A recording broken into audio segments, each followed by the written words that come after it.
So guys, meron po tayong iPad na 9.3.6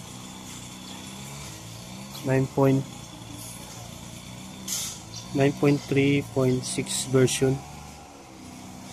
ng iPad. Yan. So, paano ba tayo mag-download ng apps? Hindi kasi compatible yung yung apps dito. Gaya nito. Dito tayo sa YouTube. Dito tayo sa picture lang. Yung start. Yan. Yan yung lumalabas. Not compatible with this iPad. Yan. So kahit anong apps na gusto mo i-download dito.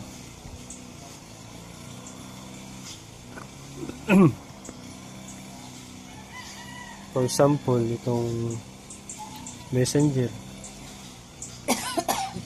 Yan pa rin lumalabas.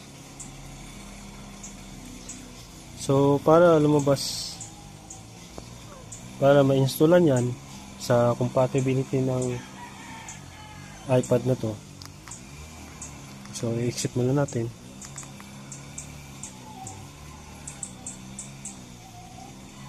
Yan. So punta ulit tayo sa, so pakita ko muna sa inyo guys yung about dito sa iPad. Yan, 9.3.6 yung version ng iPad na to. So punta na tayo sa App Store. Ayan, so may nakikita kayo ditong purchase dito sa App Store na to. Purchase, ito. Click nyo lang yung purchase. Yan, tapos lalabas yan yung sign in nyo.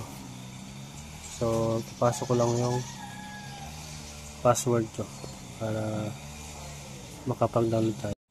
Ayan, so download compatible version. Yan na. Tapos Messenger.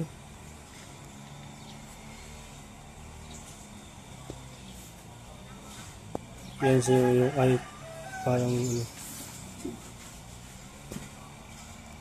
download yan.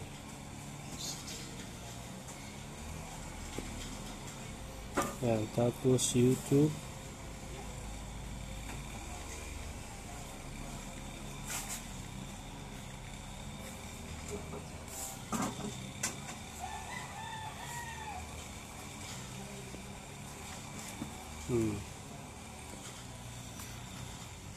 At na. Tapos Zoom.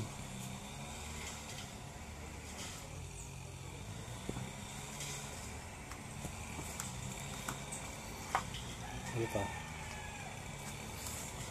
Share it. Tapos share it.